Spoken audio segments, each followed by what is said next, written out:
after 2 or 3 years of affiliation, and I saw it was working great, our client base changed overnight. Okay, we were now the average selling price had doubled basically, and we were invited to a convention in Paris at the Sotheby's auction house, and we went, and we stayed at the Bristol Hotel, which is right near the Sotheby's auction house, with the presidential palace across the road. It was a very chic part of town.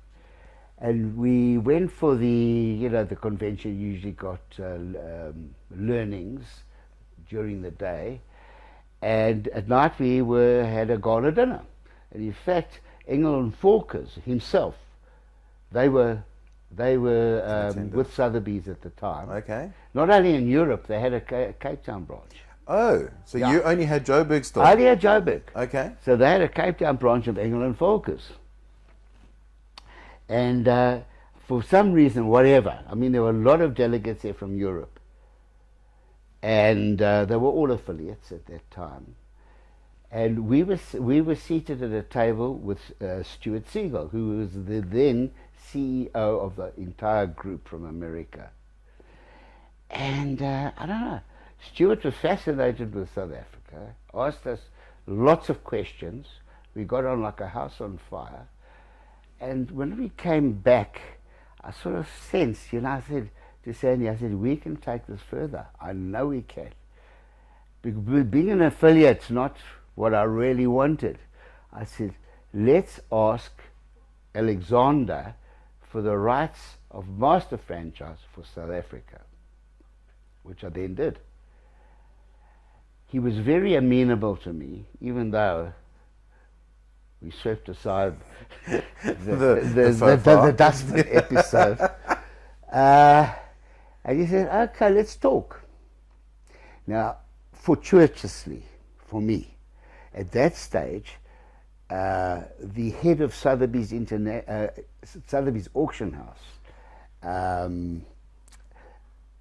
Troubman, was arrested for price fixing with Sotheby's, with Christie's. Yeah. He was arrested and put into jail at the age of 70.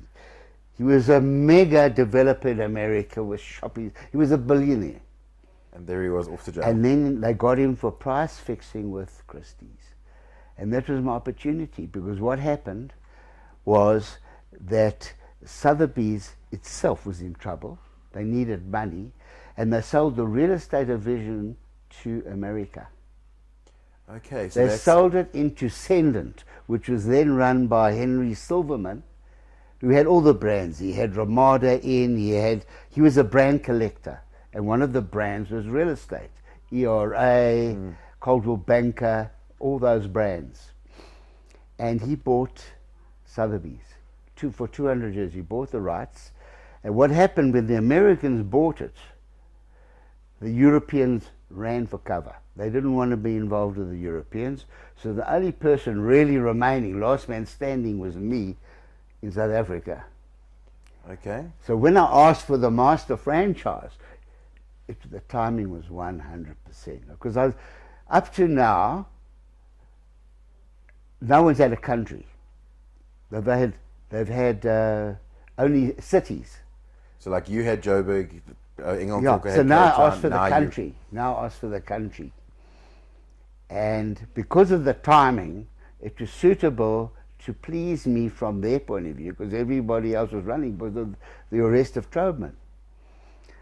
Anyhow, I said we were amenable to it.